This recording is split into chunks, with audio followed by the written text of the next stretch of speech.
హే మిత్రమా, అందరికీ నమస్కారం. ఈరోజు రవితేజన్న చెప్పిన డైలాగ్, చావు అంటే భయపడడానికి అల్లటప్పగా గల్లీల్లో తిరిగే గుండాననుకుంటున్నారు.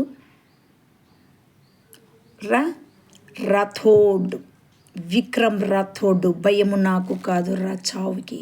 ఒంటరిగా నన్ను రమ్మనే దమ్ము లేక 6 నెలలుగా పిచ్చి కుక్కలన్నా వెనకే తిరుగుతుంది.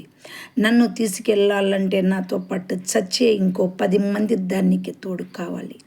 పౌరుషంతో త్రిప్పే ఈ మీషం మీద ఒట్టు, ప్రాణంగా చూసుకొని నా బిడ్డ మీద ఒట్టు. మీలో ఒక్కడు మిగిలిన మీకంటే ఒక్క క్షణం ముందు నేను చచ్చినా మీ మీషాలు తీయించి నా శవానికి పుల్చమంటాను రా కొడుకుల్లారా, రండి రా. ఈ డైలాగ్ మీకు నచ్చినట్లయితే సబ్స్క్రైబ్ చేసి లైక్ చేయండి.